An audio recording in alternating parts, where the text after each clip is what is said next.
At the Emerald, we say that our job is not only to speak truth to power, but to speak truth to those in our society who believe that they are powerless, reminding them that they are not and never will be.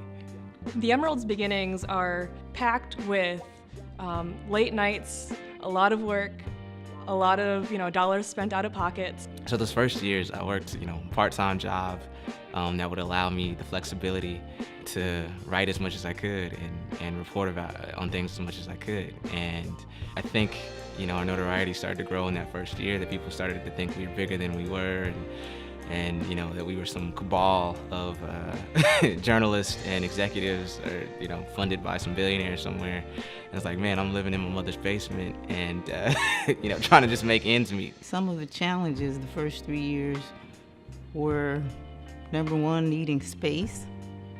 And I'll always be thankful for the collab, because they were one of the first places that let us have space. And then, of course, not having the funding that we needed. You had to, of course, pay out of your own pocket.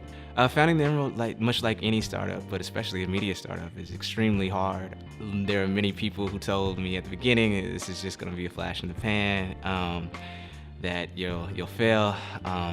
This is just going to be some newsletter that you'll do for a week or two and then realize how hard it is.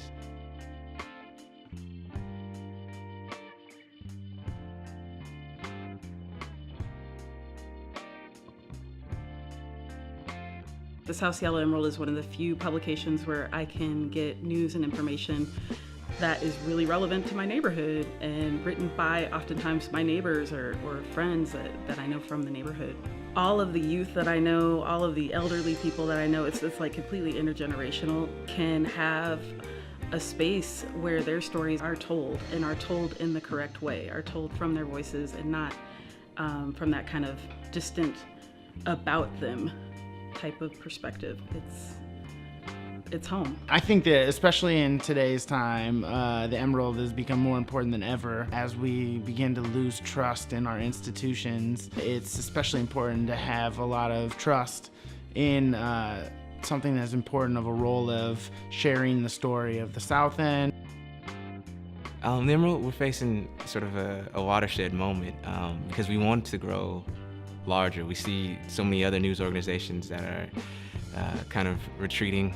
Their staffs are dwindling, they're cutting back on their coverage, and we want to advance. We want to be able to step into that area and to, quite frankly, just be able to cover additional stories here in our area, because there are so many.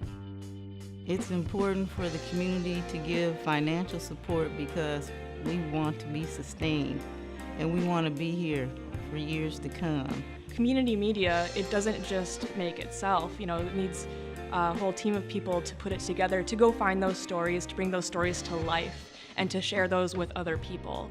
And that takes resources, it takes money. People need to be paid, and we need to make sure that we are also doing things in an accountable way. Our numbers have increased so dramatically in our readership. If we had every reader contribute to giving us $5 a month, or even contribute to giving us $50 a year, that would be enough for us to move to the next level that we need to ensure that the Emerald is around for years to come, and to be able to expand into the kind of work that we want to be able to do, to be even more of an asset to our community. I think it's important to give financially to the Emerald, because it's important to show up for causes that you believe in, and the strongest causes are going to be the ones that we are willing to give to in your time, in your energy, and if you can, with your dollar.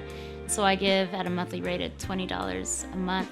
As we need more trust in our institutions, I think that it's important to also put my money where my mouth is and support those institutions. I choose to give to the Emerald because it's important to me. There's an African proverb about it taking a village to raise a child, and really it's the community that has taken ownership of the Emerald.